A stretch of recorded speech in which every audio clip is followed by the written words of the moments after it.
ਉਧਰਲੀ side ਲੱਗੀ ਹੋਈ ਸੀ, ਇਧਰੋਂ ਉਧਰ ਨੂੰ ਸਟੇਜ ਲਾਈ ਸੀ ਕਿਉਂਕਿ ਮੈਂ ਸਭ ਤੋਂ ਪਹਿਲਾਂ ਜਦੋਂ ਬਾਰਡਰ ਤੋੜਦੇ ਆ ਸਭ ਤੋਂ ਪਹਿਲਾਂ ਮੈਂ ਹੀ ਪਹੁੰਚਿਆ ਸੀ। ਫਿਰ ਭੰਗੂ ਸਾਹਿਬ, ਫਿਰ ਕਾਦੀਆਂ ਸਾਹਿਬ, ਹੌਲੀ ਹੌਲੀ ਸਾਰੇ ਆਗੂ, ਨਰਵੈਰ ਸਿੰਘ ਢੋਡੀ ਕੇ ਇਦਾਂ ਫਿਰ ਸਾਰੇ ਪਹੁੰਚ ਗਏ, ਪਰ ਸਭ ਤੋਂ ਫਸਟ ਮੈਂ ਪਹੁੰਚਿਆ। ਮੈਨੂੰ ਪਤਾ ਸਾਰੀ ਸਥਿਤੀ ਉਸ ਵੇਲੇ ਦੀ ਵੀ ਇਧਰੋਂ ਕਿੱਦਾਂ ਉਸ ਵੇਲੇ ਉਹ ਗੋਲੇ ਦਾਗ ਰਹੇ ਸੀ ਸਾਡੇ ਤੇ ਅਥਰੂ ਗੈਸ ਵਾਲੇ।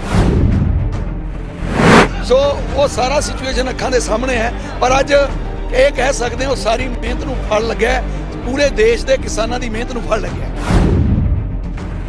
ਇਹ ਸਾਡੀਆਂ ਮਾਵਾਂ ਨੇ ਇੱਥੇ ਆ ਕੇ ਪਹਿਲੇ ਦਿਨ ਤੋਂ ਇਨੀ ਵੀ ਪੂਰਾ ਯੋਗਦਾਨ, ਇਹ ਵੀ ਉਹ ਯੋਧਾ ਮਾਵਾਂ ਨੇ, ਮਾਈ ਭਾਗੋ ਦੀਆਂ ਵਾਰਸ ਨੇ, ਸੋ ਇਹਨਾਂ ਨੇ ਯੋਗਦਾਨ ਪਾਇਆ। ਤੇ ਹੱਡਾਂ ਦਾ ਟਰਾਲੀਆਂ ਦੇ ਵਿੱਚ ਇੰਨੀ ਦੂਰੋਂ ਦੂਰੋਂ ਸਫ਼ਰ ਕਰਕੇ ਆਉਣਾ ਬਹੁਤ ਮੁਸ਼ਕਲ, ਬਹੁਤ ਔਖਾ ਸੀ। ਜਦੋਂ ਅਸੀਂ ਇਹਨਾਂ ਮਾਵਾਂ ਵੱਲ ਦੇਖਦੇ ਹੀ ਤਾਂ ਸਾਡੇ ਜੋਸ਼ ਭਰਦਾ ਸੀ, ਹੋਰ ਜੋਸ਼ ਭਰਦਾ ਸੀ ਕਿ ਸਾਡੀਆਂ ਮਾਵਾਂ ਇੱਥੇ ਆ ਕੇ ਬੈਠ ਸਕਦੀਆਂ ਤੇ ਫਿਰ ਸਾਨੂੰ ਕੀ ਗੱਲ ਹੈ, ਮੋਦੀ ਦਾ ਮੂੰਹ ਮੋੜ ਕੇ ਜਾਵਾਂਗੇ।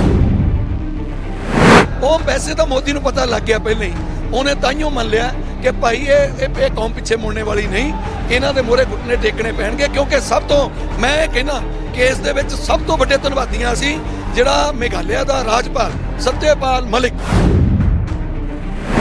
ਉਸ ਆਦਮੀ ਨੇ ਵਿੱਚ ਰਹਿੰਦੇ ਹੋਏ ਉਸ ਸਰਕਾਰ ਨੂੰ ਹਲੂਣਾ ਦਿੱਤਾ ਕਿ ਇਸ ਕੌਮ ਨਾਲ ਬਲ ਪ੍ਰਯੋਗ ਨਾ ਕਰੀ ਓਏ ਮੋਦੀ, ਇਸ ਕੌਮ ਤੋਂ ਬਚ ਕੇ ਰਹੀਓ ਮੋਦੀ। ਇਨੀ ਲੰਡਨ ਜੱਟ ਆਇਆ ਸੀ ਜਨਰਲ ਡਾਇਰ, ਇਨੀ ਪੁਣੇ ਜਾ ਕੇ ਜਨਰਲ ਬੇਦਿਆ ਜੱਟ ਆਇਆ ਸੀ। ਇਹਨਾਂ ਨੇ ਕਿਸੇ ਨੂੰ ਨਹੀਂ ਬਖਸ਼ਿਆ, ਬੀਬੀ ਇੰਦਰਾ ਇਹਨਾਂ ਨੇ ਨਹੀਂ ਬਖਸ਼ੀ। ਜੇ ਇਹਨਾਂ ਨਾਲ ਪੰਗਾ ਪਾਇਆ ਤੇ ਔਖਾ ਹੋਏਗਾ। ਸੋ ਉਹ ਮੋਦੀ ਨੂੰ ਯਾਦ ਆ ਗਿਆ ਸੀਨ ਸਾਰਾ, ਤੇ ਰਾਤੋਂ ਰਾਤ ਬਾਬੇ ਨਾਨਕ ਨੇ ਉਹਨੂੰ ਕਿਹਾ ਵੀ ਪੁੱਤਰਾ ਉੱਠ, ਤੇ ਸਵੇਰੇ ਉੱਠ ਕੇ ਬਾਣੀ ਬੋਲਦੇ ਗੁਰੂ ਨਾਨਕ ਦੇਵ ਜੀ ਦੇ ਪ੍ਰਕਾਸ਼ ਪੁਰਬ ਤੇ ਫਿਰ ਉਹਨੂੰ ਇਹ ਬੋਲਣਾ ਪਿਆ ਕਿ ਮੈਂ ਆਪਣੀ ਕੀਤੀ ਹੋਈ ਗਲਤੀ ਦੀ ਮਾਫੀ ਚਾਹੁੰਦਾ।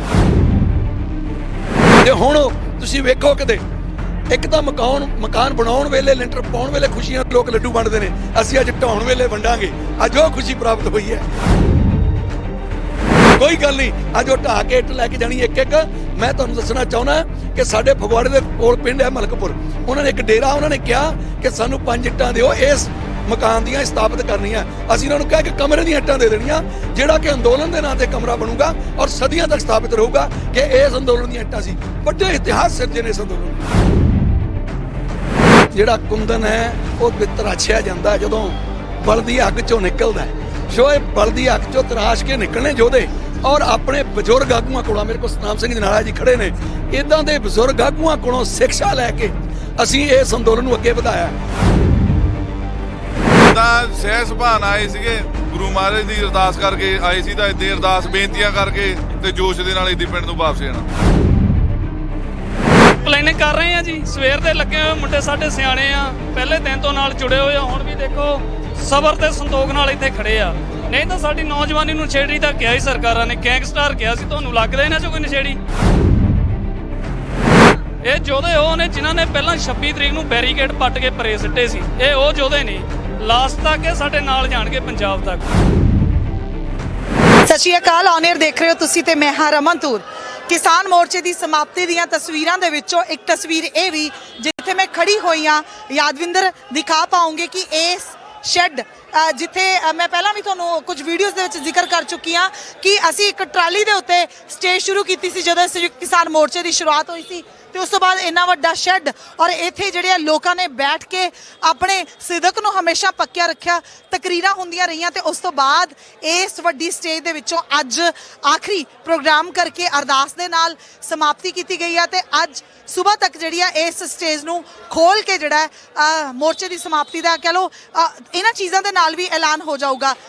ਮਨਜੀਤ ਰਾਏ ਬਾਈ ਜੀ ਇੱਥੇ ਮੌਜੂਦ ਆ, ਉਹਨਾਂ ਤੋਂ ਜਾਣਦੇ ਆ। ਬਾਈ ਜੀ, ਮੈਂ ਦਿਖਾ ਰਹੀ ਹਾਂ ਅੱਜ ਦਰਸ਼ਕਾਂ ਨੂੰ ਕਿ ਇੱਥੇ ਟਰਾਲੀ ਤੋਂ ਇੱਕ ਤੋਂ ਸ਼ੁਰੂਆਤ ਕੀਤੀ ਸੀ ਸਟੇਜ ਦੇ ਉੱਤੇ, ਹਨਾ, ਠੰਡ ਦੇ ਵਿੱਚ ਖੁੱਲੀ ਵੀ ਉਧਰਲੀ ਸਾਈਡ ਲੱਗੀ ਹੋਈ ਸੀ, ਇਧਰੋਂ ਉਧਰ ਨੂੰ ਸਟੇਜ ਲਾਈ ਸੀ ਕਿਉਂਕਿ ਮੈਂ ਸਭ ਤੋਂ ਪਹਿਲਾਂ ਜਦੋਂ ਬਾਰਡਰ ਤੋੜਦੇ ਆ ਸਭ ਤੋਂ ਪਹਿਲਾਂ ਮੈਂ ਹੀ ਪਹੁੰਚਿਆ ਸੀ। ਫਿਰ ਭੰਗੂ ਸਾਹਿਬ, ਫਿਰ ਕਾਦੀਆਂ ਸਾਹਿਬ, ਹੌਲੀ ਹੌਲੀ ਸਾਰੇ ਆਗੂ, ਨਰਵੈਰ ਸਿੰਘ ਢੋਡੀ ਕੇ ਇਦਾਂ ਫਿਰ ਸਾਰੇ ਪਹੁੰਚ ਗਏ, ਪਰ ਸਭ ਤੋਂ ਫਸਟ ਮੈਂ ਪਹੁੰਚਿਆ। ਮੈਨੂੰ ਪਤਾ ਸਾਰੀ ਸਥਿਤੀ ਉਸ ਵੇਲੇ ਦੀ ਵੀ ਇੱਧਰੋਂ ਕਿੱਦਾਂ ਉਸ ਵੇਲੇ ਉਹ ਗੋਲੇ ਦਾਗ ਰਹੇ ਸੀ ਸਾਡੇ ਤੇ ਅਥਰੂ ਗੈਸ ਵਾਲੇ।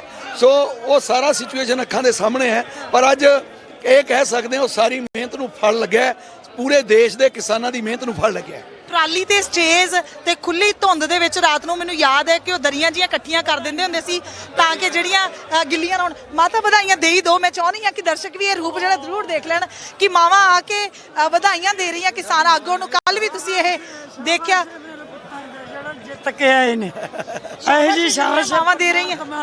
ਇਹੋ ਜਿਹੇ ਬੱਚੇ ਦੇਵੇ ਜਿਹੜੇ ਸਾਨੂੰ ਗਾਹਾਂ ਵੀ ਸ਼ਾਬਾਸ਼ ਦਿਵਾਉਣ ਵੀ ਇਹੋ ਜਿਹੀਆਂ ਮਾਵਾਂ ਦੇ ਇਹੋ ਜਿਹੇ ਲਾਲ ਜੰਮਣ। ਬਾਈ ਇਹ ਕਿੰਨਾ ਸੋਹਣਾ ਰੂਪ ਆ। ਇੱਕ ਮਾਂ ਹੁੰਦੀ ਆ, ਫਿਰ ਦਾਦੀ ਨੂੰ, ਮਾਸੀ ਨੂੰ ਮੰਮੀ ਕਹਿ ਦਿੰਦੇ ਅਸੀਂ। ਕਿੰਨਾ ਸੋਹਣਾ ਪਰਿਵਾਰ, ਕਿੰਨਾ ਵੱਡਾ। ਛੋਟੇ ਪਰਿਵਾਰਾਂ 'ਚ ਜੀ ਲੱਗਦਾ। ਇੱਥੇ ਜਿੰਨੀਆਂ ਸਾਡੀਆਂ ਭੈਣਾਂ ਆਈਆਂ ਨੇ, ਸਾਡੀਆਂ ਭੈਣਾਂ, ਜਿੰਨੀਆਂ ਮਾਵਾਂ ਆਈਆਂ ਨੇ ਸਾਡੀਆਂ ਮਾਵਾਂ, ਇਹ ਸਾਡੀਆਂ ਮਾਵਾਂ ਨੇ ਇੱਥੇ ਆ ਕੇ ਪਹਿਲੇ ਦਿਨ ਤੋਂ ਇਨੀ ਵੀ ਪੂਰਾ ਯੋਗਦਾਨ। ਇਹ ਵੀ ਉਹ ਯੋਧਾ ਮਾਵਾਂ ਨੇ, ਮਾਈ ਭਾਗੋ ਦੀਆਂ ਵਾਰਸ ਨੇ, ਸੋ ਇਹਨਾਂ ਨੇ ਯੋਗਦਾਨ ਪਾਇਆ। ਬੁੱਢੇ ਹੱਡਾਂ ਦਾ ਟਰਾਲੀਆਂ ਦੇ ਵਿੱਚ ਇੰਨੀ ਦੂਰੋਂ ਦੂਰੋਂ ਸਫ਼ਰ ਕਰਕੇ ਆਉਣਾ ਬਹੁਤ ਮੁਸ਼ਕਲ, ਬਹੁਤ ਔਖਾ ਸੀ। ਜਦੋਂ ਅਸੀਂ ਇਹਨਾਂ ਮਾਵਾਂ ਵੱਲ ਦੇਖਦੇ ਹੀ ਤਾਂ ਸਾਡੇ ਜੋਸ਼ ਭਰਦਾ ਸੀ, ਹੋਰ ਜੋਸ਼ ਭਰਦਾ ਸੀ ਕਿ ਸਾਡੀਆਂ ਮਾਵਾਂ ਇੱਥੇ ਆ ਕੇ ਬੈਠ ਸਕਦੀਆਂ ਤੇ ਫਿਰ ਸਾਨੂੰ ਕੀ ਗੱਲ ਹੈ, ਮੋਦੀ ਦਾ ਮੂੰਹ ਮੋੜ ਕੇ ਜਾਵਾਂਗੇ। ਤੁਹਾਨੂੰ ਲੱਗਦਾ ਕਿ ਸਰਕਾਰ ਅੱਜ ਸੁੱਖ ਦਾ ਸਾਹ ਲੈ ਰਹੀ ਹੋਊਗੀ ਜਦੋਂ ਉਹਨਾਂ ਦੇ ਏਜੰਸੀਆਂ ਉਹਨਾਂ ਨੂੰ ਦੱਸ ਰਹੀਆਂ ਹੋਣਗੀਆਂ ਕਿ ਫਾਈਨਲੀ ਜਿਸ ਸਟੇਜ ਨੇ ਉਹਨਾਂ ਦੇ ਨੱਕ 'ਚ ਦਮ ਕਰੀ ਰੱਖਿਆ, ਅੱਜ ਖੋਲ ਕੇ ਵਾਪਸੀ ਹੋ ਰਹੀ ਹੈ? ਬਿਲਕੁਲ ਬਿਲਕੁਲ। ਅੱਜ ਉਹ ਵੈਸੇ ਤਾਂ ਮੋਦੀ ਨੂੰ ਪਤਾ ਲੱਗ ਗਿਆ ਪਹਿਲਾਂ ਹੀ, ਉਹਨੇ ਤਾਈਓ ਮੰਨ ਲਿਆ ਕਿ ਭਾਈ ਇਹ ਕੌਮ ਪਿੱਛੇ ਮੁੜਨੇ ਵਾਲੀ ਨਹੀਂ, ਇਹਨਾਂ ਦੇ ਮੋਹਰੇ ਘੁੱਟਨੇ ਟੇਕਣੇ ਪੈਣਗੇ। ਕਿਉਂਕਿ ਸਭ ਤੋਂ ਮੈਂ ਇਹ ਕਹਿੰਦਾ ਕਿ ਇਸ ਦੇ ਵਿੱਚ ਸਭ ਤੋਂ ਵੱਡੇ ਧੰਨਵਾਦੀਆਂ ਸੀ ਜਿਹੜਾ ਮੇਘਾਲਿਆ ਦਾ ਰਾਜਪਾਲ ਸੱਤਿਆਪਾਲ ਮਲਿਕ। ਉਸ ਆਦਮੀ ਨੇ ਵਿੱਚ ਰਹਿੰਦੇ ਹੋਏ ਉਸ ਸਰਕਾਰ ਨੂੰ ਹਲੂਣਾ ਦਿੱਤਾ ਕਿ ਇਸ ਕੌਮ ਨਾਲ ਬਲ ਪ੍ਰਯੋਗ ਨਾ ਕਰੀ ਓਏ ਮੋਦੀ, ਇਸ ਕੌਮ ਤੋਂ ਬਚ ਕੇ ਰਹੀਓ ਮੋਦੀ। ਇਨੀ ਲੰਡਨ ਜਾ ਆਇਆ ਸੀ ਜਨਰਲ ਡਾਇਰ, ਇਨੀ ਪੂਨੇ ਜਾ ਕੇ ਜਨਰਲ ਬੇਦਿਆ ਜਾ ਆਇਆ ਸੀ। ਇਹਨਾਂ ਨੇ ਕਿਸੇ ਨੂੰ ਨਹੀਂ ਬਖਸ਼ਿਆ, ਬੀਬੀ ਇੰਦਰਾ ਇਹਨਾਂ ਨੇ ਨਹੀਂ ਬਖਸ਼ੀ। ਜੇ ਇਹਨਾਂ ਨਾਲ ਪੰਗਾ ਪਾਇਆ ਤੇ ਔਖਾ ਹੋਏਗਾ। ਸੋ ਉਹ ਮੋਦੀ ਨੂੰ ਯਾਦ ਆ ਗਿਆ ਸੀਨ ਸਾਰਾ, ਤੇ ਰਾਤੋਂ ਰਾਤ ਬਾਬੇ ਨਾਨਕ ਨੇ ਉਹਨੂੰ ਕਿਹਾ ਵੀ ਪੁੱਤਰਾ ਉੱਠ, ਤੇ ਸਵੇਰੇ ਉੱਠ ਕੇ ਬਾਣੀ ਬੋਲਦੇ ਗੁਰੂ ਨਾਨਕ ਦੇਵ ਜੀ ਦੇ ਪ੍ਰਕਾਸ਼ ਪੁਰਬ ਤੇ ਫਿਰ ਉਹਨੂੰ ਇਹ ਬੋਲਣਾ ਪਿਆ ਕਿ ਮੈਂ ਆਪਣੀ ਕੀਤੀ ਹੋਈ ਗਲਤੀ ਦੀ ਮਾਫੀ ਚਾਹੁੰਦਾ। ਭਾਈ ਜੇ ਪੱਕੇ ਕੰਮ ਦੀ ਤੁਸੀਂ ਆ ਕੇ ਪੱਕਾ ਘਰ ਪਾ ਕੇ ਤੁਸੀਂ ਬੈਠੇ ਇਕੱਲੇ, ਬਹੁਤਾ ਹੀ ਪੱਕਾ ਕੰਮ ਕੀਤਾ, ਮੰਨੀਏ ਕਿ ਹੁਣ ਵੀ ਅਸੀਂ ਪੱਕਾ ਕੰਮ ਕਰਕੇ ਜਾ ਰਹੇ ਹਾਂ ਤੇ ਦੂਜੀ ਵਾਰੀ ਸਾਨੂੰ ਆਉਣਾ ਨਹੀਂ ਪਊਗਾ। ਸਰਕਾਰ ਸਿਰਫ ਵਾਰਨਿੰਗ ਦੇ ਤਹਿਤ ਹੀ ਅੱਗੇ ਸਾਨੂੰ ਖੱਜਲ ਨਹੀਂ ਕਰੂਗੀ। ਕੋਈ ਗੱਲ ਨਹੀਂ, ਵਾਹਿਗੁਰੂ ਕਿਰਪਾ ਕਰਿਓ। ਪੱਕਾ ਮਕਾਨ ਜਦੋਂ ਪਾਇਆ ਸੀ, ਉਹ ਮੇਰਾ ਵੀਰ ਹੈ ਵੱਡਾ ਗੁਰਮੁਖ ਸਿੰਘ ਤੇ ਮੈਂ ਅਸੀਂ ਦੋਵੇਂ ਸਲਾਹ ਕੀਤੀ ਕਿ ਸਰਕਾਰ ਨੂੰ ਅਗਰ ਹਲੂਣਾ ਦੇਣਾ ਤੇ ਉਹਨੂੰ ਇਹ ਨਾ ਲੱਗੇ ਵੀ ਇਹ ਕੱਚੇ ਪੈਰੀ ਬੈਠੇ ਨੇ, ਕੋਈ ਝੁੱਗੀ ਚੱਕ ਕੇ ਲੈ ਜਾਣਗੇ। ਪੱਕਾ ਮਕਾਨ ਪਾ ਦੇਣਾ ਸੜਕ ਤੇ। ਮੇਰੇ ਤੇ ਤਾਂ ਗੁਰਮੁਖ ਸਿੰਘ ਦੇ ਪਰਚਾ ਵੀ ਹੈ, ਉਹ ਇਹਨਾਂ ਨੇ ਜਿਹੜਾ NIA ਵਾਲਿਆਂ ਨੇ ਪਰਚਾ ਕੀਤਾ ਹੋਇਆ, ਪਰ ਪਰਚੇ ਤਾਂ ਸਾਡੇ ਗਲਾਂ ਦਾ ਸ਼ਿੰਗਾਰ ਨੇ, ਉਹ ਸਾਡੇ ਗਲਾਂ ਦੇ ਹਾਰ ਨੇ। ਤੇ ਕੋਈ ਗੱਲ ਨਹੀਂ, ਮੈਂ ਕਿਹਾ ਇਹਨੂੰ ਮਕਾਨ ਨੂੰ ਸਿਰੇ, ਉਹਨਾਂ ਨੇ ਕਿਹਾ ਰੋਕਿਆ ਆ ਕੇ SDM ਨੇ, DC ਨੇ, ਅਸੀਂ ਕਿਹਾ ਇਹਨੂੰ ਪਾ ਕੇ ਹਟਾਂਗੇ। ਛੱਤ ਪਾ ਕੇ ਹਟੇ, 3 ਰੂਮ ਬਣੇ ਹੋਏ ਨੇ ਪੱਕੇ। ਤੇ ਹੁਣ ਤੁਸੀਂ ਵੇਖੋ ਕਿਤੇ ਇੱਕ ਤਾਂ ਮਕਾਨ ਬਣਾਉਣ ਵੇਲੇ, ਲੈਂਟਰ ਪਾਉਣ ਵੇਲੇ ਖੁਸ਼ੀਆਂ ਲੋਕ ਲੱਡੂ ਵੰਡਦੇ ਨੇ, ਅਸੀਂ ਅੱਜ ਢਾਉਣ ਵੇਲੇ ਵੰਡਾਂਗੇ। ਅੱਜ ਉਹ ਖੁਸ਼ੀ ਪ੍ਰਾਪਤ ਹੋਈ ਹੈ। ਕੋਈ ਗੱਲ ਨਹੀਂ, ਅੱਜ ਉਹ ਢਾਹ ਕੇ ਇੱਟ ਲੈ ਕੇ ਜਾਣੀ ਇੱਕ ਇੱਕ। ਮੈਂ ਤੁਹਾਨੂੰ ਦੱਸਣਾ ਚਾਹੁੰਦਾ ਕਿ ਸਾਡੇ ਫਗਵਾੜੇ ਦੇ ਕੋਲ ਪਿੰਡ ਹੈ ਮਲਕਪੁਰ, ਉਹਨਾਂ ਨੇ ਇੱਕ ਡੇਰਾ, ਉਹਨਾਂ ਨੇ ਕਿਹਾ ਕਿ ਸਾਨੂੰ 5 ਇੱਟਾਂ ਦਿਓ ਇਸ ਮਕਾਨ ਦੀਆਂ ਸਥਾਪਿਤ ਕਰਨੀਆਂ। ਅਸੀਂ ਉਹਨਾਂ ਨੂੰ ਕਿਹਾ ਕਿ ਕਮਰੇ ਦੀਆਂ ਇੱਟਾਂ ਦੇ ਦੇਣੀਆਂ, ਜਿਹੜਾ ਕਿ ਅੰਦੋਲਨ ਦੇ ਨਾਂ ਤੇ ਕਮਰਾ ਬਣੂਗਾ ਔਰ ਸਦੀਆਂ ਤੱਕ ਸਥਾਪਿਤ ਰਹੂਗਾ ਕਿ ਇਸ ਅੰਦੋਲਨ ਦੀਆਂ ਇੱਟਾਂ ਸੀ। ਵੱਡੇ ਇਤਿਹਾਸ ਸਿਰਜੇ ਨੇ ਇਸ ਅੰਦੋਲਨ ਨੇ। ਆਖਰੀ ਸਵਾਲ ਹੈ ਕਿ ਬੜੇ ਅਜੀਬ ਜਿਹੜੇ ਆ ਚੀਜ਼ਾਂ ਦੇਖਣ ਨੂੰ ਮਿਲ ਰਹੀਆਂ, ਬੜੀਆਂ ਭਾਵਨਾਵਾਂ 'ਚ ਵਹਿ ਰਹੇ ਆ ਲੋਕ, ਹੈ ਨਾ। ਔਰ ਅੱਜ ਦੀ ਇੱਕ ਆਖਰੀ ਰਾਤ ਤਾਂ ਮੈਂ ਕਹਿੰਦੀ ਹਾਂ ਕਿਉਂਕਿ ਸਟੇਜ ਅੱਜ ਆਖਰੀ ਅਰਦਾਸ ਕਰਕੇ ਕਹਿ ਲਓ ਅਸੀਂ ਸਮਾਪਤੀ ਕੀਤੀ ਆ। ਕੱਲ ਦੀ ਆਖਰੀ ਰਾਤ, ਚਾਲੇ ਪੈ ਜਾਣਗੇ ਪਰਸੋਂ ਸਵੇਰ ਨੂੰ। ਇਹਨਾਂ ਸਾਰੀਆਂ ਚੀਜ਼ਾਂ ਦਰਮਿਆਨ ਬਈ ਤੁਹਾਨੂੰ ਬੜੀਆਂ ਚੀਜ਼ਾਂ ਆਪ ਨੂੰ ਵੀ ਮਹਿਸੂਸ ਹੋ ਰਹੀਆਂ ਹੋਣਗੀਆਂ, ਕਿਉਂਕਿ ਜਦੋਂ ਇੱਕ ਬੰਦਾ ਅਗਵਾਈ ਕਰਦਾ, ਅਗਵਾਈ ਕਰਨ ਵਾਲੇ ਦੇ ਉੱਤੇ ਸਭ ਤੋਂ ਵੱਡਾ ਜਿਹੜਾ ਬਿੱਲ ਫਟਦਾ ਹੈਗਾ, ਉਹ ਕੀ ਲੱਗ ਰਿਹਾ ਅੱਜ? ਥੋੜਾ ਜਿਹਾ ਭਾਰ ਜਿਹਾ, ਹਲਕਾਪਨ ਮਹਿਸੂਸ ਹੋ ਰਿਹਾ, ਰਿਲੈਕਸੇਸ਼ਨ ਫੀਲ ਹੋ ਰਹੀ ਹੈ? ਦੇਖੋ ਕਹਿੰਦੇ ਨੇ ਕਿ ਜਿਹੜਾ ਕੁੰਦਨ ਹੈ ਉਹ ਤਰਾਸ਼ਿਆ ਜਾਂਦਾ ਜਦੋਂ ਬਲਦੀ ਅੱਗ ਚੋਂ ਨਿਕਲਦਾ। ਸੋ ਇਹ ਬਲਦੀ ਅੱਗ ਚੋਂ ਤਰਾਸ਼ ਕੇ ਨਿਕਲਣੇ ਯੋਧੇ ਔਰ ਆਪਣੇ ਬਜ਼ੁਰਗ ਆਗੂਆਂ ਕੋਲੋਂ, ਮੇਰੇ ਕੋਲ ਸਤਨਾਮ ਸਿੰਘ ਜਨਾਲਾ ਜੀ ਖੜੇ ਨੇ, ਇਦਾਂ ਦੇ ਬਜ਼ੁਰਗ ਆਗੂਆਂ ਕੋਲੋਂ ਸਿੱਖਿਆ ਲੈ ਕੇ ਅਸੀਂ ਇਸ ਅੰਦੋਲਨ ਨੂੰ ਅੱਗੇ ਵਧਾਇਆ।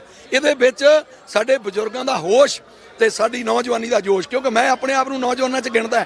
ਮੇਰੇ ਨਾਲ ਨੌਜਵਾਨ ਸਾਰੇ, ਕਬੱਡੀ ਵਾਲੇ ਪਲੇਅਰ ਸਾਰੇ ਮੇਰੇ ਨਾਲ, ਸਿੰਗਰ ਭਰਾ ਸਾਰੇ ਮੇਰੇ ਨਾਲ ਆਉਂਦੇ ਨੇ। ਸੋ ਮੈਂ ਸਮਝਦਾ ਕਿ ਇਸ ਅੰਦੋਲਨ ਨੂੰ ਵਾਹਿਗੁਰੂ ਦੀ ਕਿਰਪਾ, ਮੈਂ ਕੌਣ ਹੈ, ਬਾਬੇ ਨਾਨਕ ਦੀ ਕਿਰਪਾ ਸੀ ਕਿ ਉਹ ਨੌਜਵਾਨੀ ਨੇ ਭਰੋਸਾ ਕੀਤਾ ਤੇ ਅਸੀਂ ਬਜ਼ੁਰਗਾਂ ਤੇ ਭਰੋਸਾ ਕੀਤਾ ਤੇ ਇਸ ਅੰਦੋਲਨ ਦੀ ਜਿੱਤ ਹੋਈ।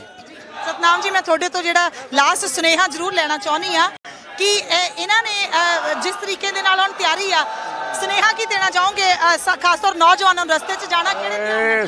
ਸਭ ਦੀਆਂ ਅੱਖਾਂ ਨਮ ਨੇ। ਲੋਕ ਇੱਕ ਤੇ ਘਰੇਲੂ ਰਿਸ਼ਤੇ ਹੁੰਦੇ, ਇਹ ਵਿਚਾਰਾਂ ਦੇ ਰਿਸ਼ਤੇ ਬਣ ਗਏ ਆ। ਲੋਕ ਇੱਕ ਦੂਜੇ ਦੇ ਗਲ ਪੈ ਕੇ ਰੋ ਰਹੇ ਆ ਵੀ ਇੱਥੋਂ ਵਿਛੜ ਜਾਣਾ।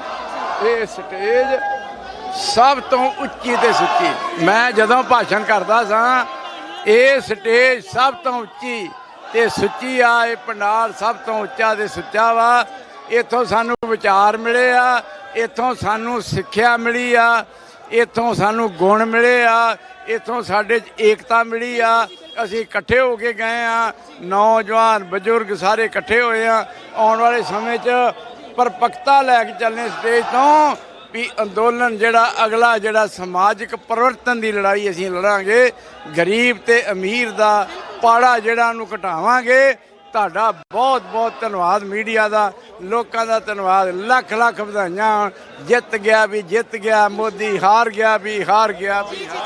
ਇਹ ਖੁਸ਼ੀਆਂ ਔਰ ਨਾਲ ਦੀ ਨਾਲ ਭਾਵੁਕਤਾ ਔਰ ਨੌਜਵਾਨ ਜਿਹੜੇ ਆ ਬਹੁਤ ਸਾਰੇ ਆ ਜਿਹੜੇ ਜ਼ੈਕਾਰੇ ਲਾ ਰਹੇ ਆ ਔਰ ਆਖਰੀ ਤਸਵੀਰਾਂ ਯਾਦਾਂ ਜਿਹੜੀਆਂ ਇਕੱਠੀਆਂ ਕਰਨ ਦੀ ਕੋਸ਼ਿਸ਼ ਕਰ ਰਹੇ ਨੇ ਨੌਜਵਾਨ ਔਰ ਜ਼ੈਕਾਰੇ ਲੱਗ ਰਹੇ ਨੇ। ਮਨਜੀਤ ਰਾਏ ਬਾਈ ਦੇ ਬਹੁਤ ਜ਼ਿਆਦਾ ਫੈਨ ਇੱਥੇ ਲੱਗਦੇ ਆ। ਕਿਵੇਂ ਦਾ ਮਹਿਸੂਸ ਹੋ ਰਿਹਾ ਬਾਈ ਤੁਹਾਨੂੰ ਸਾਰਿਆਂ ਨੂੰ? ਬਹੁਤ ਵਧੀਆ ਮਹਿਸੂਸ ਹੋ ਰਿਹਾ, ਬਹੁਤ ਖੁਸ਼ੀ ਹੋ ਰਹੀ ਹੈ ਜੀ। ਹਾਂਜੀ, ਹੁਣ ਜਿਸ ਤਰੀਕੇ ਨਾਲ ਜਾਣਾ ਹੈ, ਤੁਹਾਡੇ ਜੋਸ਼ ਨੇ ਇਸ ਮੋਰਚੇ ਨੂੰ ਜਿੱਤਣ ਦੇ ਵਿੱਚ ਕਾਮਯਾਬੀ ਦਵਾਈ ਆ, ਪਰ ਹੁਣ ਜਾਣ ਵੇਲੇ ਕਿਹੜੀਆਂ ਚੀਜ਼ਾਂ ਦਾ ਧਿਆਨ ਰੱਖਣਾ ਸਭ ਦੇ ਧਿਆਨ 'ਚ ਹੈ? ਜਿੱਦਾਂ ਸਹਿ ਸੁਭਾਨ ਆਏ ਸੀਗੇ, ਗੁਰੂ ਮਹਾਰਾਜ ਦੀ ਅਰਦਾਸ ਕਰਕੇ ਆਏ ਸੀ, ਤਾਂ ਇਦਾਂ ਅਰਦਾਸ ਬੇਨਤੀਆਂ ਕਰਕੇ ਤੇ ਜੋਸ਼ ਦੇ ਨਾਲ ਇੱਦੀ ਪਿੰਡ ਨੂੰ ਵਾਪਸ ਜਾਣਾ। ਜਦੋਂ ਹਰੇ ਪਰਨੇ ਬੰਨ੍ਹਦੇ ਹੁੰਦੇ ਸੀ, ਬਾਈ ਤੇ ਡਾਂਗਾ ਲੈਂਦੇ ਸੀ, ਪਤਾ ਹੁੰਦਾ ਸੀ ਵੀ ਰਾਤ ਨੂੰ ਵਲੰਟੀਅਰ ਦੇ ਤੌਰ ਤੇ ਸੇਵਾਵਾਂ ਨਿਭਾ ਰਹੇ ਆ। ਹੁਣ ਵੀ ਲੱਗਦਾ ਰਸਤੇ 'ਚ। ਮਨਜੀਤ ਬਾਈ, ਮੈਂ ਸੁਨੇਹਾ ਜ਼ਰੂਰ ਲੈਣਾ ਚਾਹੁੰਦੀ ਹਾਂ ਕਿਉਂਕਿ ਇਹ ਗੱਲ ਨੂੰ ਅਸੀਂ ਅਣਦੇਖਾ ਨਹੀਂ ਕਰ ਸਕਦੇ। ਹਸਪੀਟਲ ਵਾਲੇ ਬੈਠੇ ਹੋਏ ਆ ਹਜੇ ਤੱਕ, ਉਹ ਕਹਿੰਦੇ ਵੀ ਸਾਡੇ ਵਾਲੇ ਕਾਹਲੀ 'ਚ ਜਾਣ ਲੱਗੇ ਸੱਟਾਂ ਬਹੁਤ ਖਾਣਗੇ, ਟੈਂਟ ਖੋਲ੍ਹਣ ਲੱਗੇ ਸੱਟਾਂ ਖਾਣਗੇ। ਕਿਹੜੀਆਂ ਚੀਜ਼ਾਂ ਦਾ ਧਿਆਨ ਰੱਖਣਾ ਹੋਊਗਾ ਨਾ ਨੌਜਵਾਨਾਂ ਨੂੰ ਵਲੰਟੀਅਰ ਦੇ ਤੌਰ ਤੇ ਭੂਮਿਕਾ ਨਿਭਾਉਣੀ? ਇਹ ਬਿਲਕੁਲ ਸਹਿਜਤਾ ਨਾਲ ਜਾਣਾ ਹੈ। ਅਪੀਲ ਕਰਾਂਗਾ ਮੈਂ ਆਪਣੇ ਨੌਜਵਾਨਾਂ ਨੂੰ, ਆਪਣੇ ਕਿਸਾਨਾਂ ਨੂੰ ਕਿ ਬਿਲਕੁਲ ਇੱਥੋਂ ਕਿਸੇ ਨੇ ਕਾਹਲ ਨਹੀਂ ਕਰਨੀ, ਬਿਲਕੁਲ ਕਿਸੇ ਨੇ ਅੱਗੇ ਪਿੱਛੇ ਟਰੈਕਟਰ ਟਰਾਲੀ ਕੱਢਣ ਦੀ ਕੋਸ਼ਿਸ਼ ਨਹੀਂ ਕਰਨੀ। ਇੱਕ ਸਹਿਜਤਾ ਨਾਲ, ਇੱਕ ਤਰਤੀਬ ਵਾਈਜ਼ ਜਿਵੇਂ ਆਏ ਸੀ ਉਵੇਂ ਆਪਾਂ ਤਰਤੀਬ ਵਾਈਜ਼ ਜਾਣਾ। ਸਾਰਿਆਂ ਨੇ ਸਹਿਜਤਾ ਨਾਲ ਇਕੱਠੇ ਜਾਣਾ ਤੇ ਡਿਸਪਲਿਨ ਬਣਾ ਕੇ ਜਾਣਾ। ਬਾਈ ਜੀ ਬਾਈ ਜੀ ਵੀ ਕਾਫੀ ਜ਼ਿਆਦਾ ਚਿਹਰੇ ਜਿਹੜੇ ਸਾਨੂੰ ਯਾਦ ਹੋ ਗਏ ਆ। ਇੱਕ ਜਤਿੰਦਰ ਮੈਨੂੰ ਯਾਦ ਹੈ, ਜਿਹੜਾ ਮੁੰਡਾ ਸਿਕਿਉਰਿਟੀ ਜਿਹੜਾ ਦੇਖਦਾ ਹੁੰਦਾ ਸੀ ਰਾਤ ਨੂੰ। ਵੀਰੇ ਕੀ ਲੱਗਦਾ, ਨੌਜਵਾਨ ਜੋਸ਼ ਨਾਲ ਤਾਂ ਜਾਣਗੇ, ਬਿਨਾਂ ਸ਼ੱਕ ਇਹਨਾਂ ਨੇ ਡਿੱਕ ਵਗੈਰਾ ਲਗਾ ਕੇ ਜਾਣੇ ਆ, ਪਰ ਕੀ ਲੱਗਦਾ ਕਿ ਹੁਣ ਇਹ ਵੀ ਰਸਤੇ 'ਚ ਸੇਵਾ ਨਿਭਾਉਂਦੇ ਜਾਣਾ ਚਾਹੀਦਾ? ਬੀਬੀਆਂ, ਬੱਚੇ, ਸਾਰਾ ਕੁਝ ਨਾਲ ਆ, ਟਰੈਕਟਰ ਟਰਾਲੀਆਂ ਤੇ ਜਾਣਾ। ਲੱਗਦਾ ਨਾ ਕਿ ਵਲੰਟੀਅਰ ਦੀ ਭੂਮਿਕਾ ਜਿਹੜੀ ਰਸਤੇ 'ਚ ਵੀ ਅਦਾ ਕਰ? ਨਹੀਂ, ਇਹ ਨੌਜਵਾਨ ਸਾਡੇ ਬਹੁਤ ਸਿਆਣੇ। ਤੁਸੀਂ ਦੇਖਿਆ ਹੋਣਾ KFC ਦੇ ਵਿੱਚ ਪਹਿਲੇ ਦਿਨ ਤੋਂ ਹੀ ਇਹਨਾਂ ਨੇ ਘੱਟੋ ਘੱਟ 2200-2500 ਉੱਥੇ ਵਿਸ਼ਰਾਮ ਘਰ 2200-2500 ਯਾਤਰੀਆਂ ਲਈ ਬਣਾਇਆ ਸੀਗਾ। ਔਰ ਇੱਥੇ ਦੇਖੋ ਪਹਿਲੇ 7 ਮਹੀਨੇ ਇਹਨਾਂ ਨੌਜਵਾਨਾਂ ਨੇ ਸੇਵਾਵਾਂ ਨਿਭਾਈਆਂ।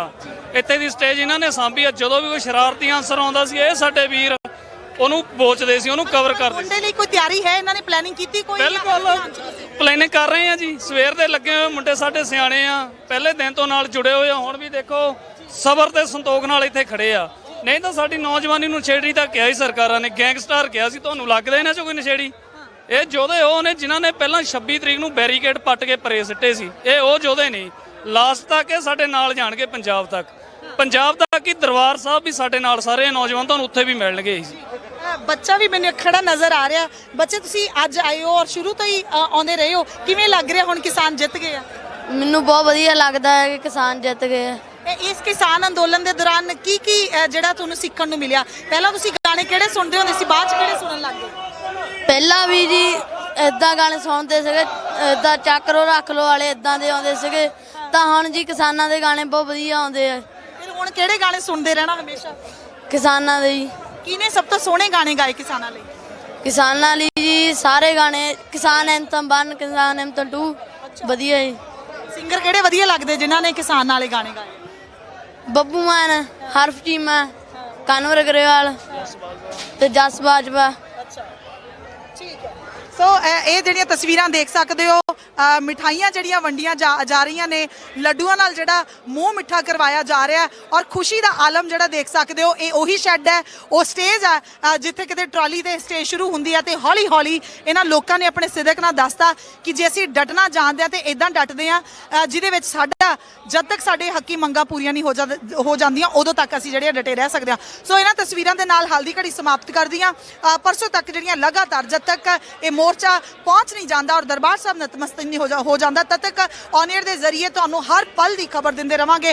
ਹਰ ਉਸ ਪਲ ਦੇ ਜਿਹੜਾ ਕਿ ਇਤਿਹਾਸਕ ਪਲ ਜਿਹੜੇ ਹੁਣ ਸਿਰਜੇ ਜਾ ਰਹੇ ਨੇ ਉਹਨਾਂ ਦੇ ਰੂਬਰੂ ਕਰਵਾਉਂਦੇ ਰਵਾਂਗੇ। ਜੁੜੇ ਰਹੋ ਔਨ 에ਅਰ ਦੇ ਨਾਲ, ਸਪੋਰਟ ਕਰਦੇ ਰਹੋ ਔਨ 에ਅਰ ਨੂੰ। ਫਿਲਹਾਲ ਦਿਓ ਇਜਾਜ਼ਤ, ਸ਼ੁਕਰੀਆ।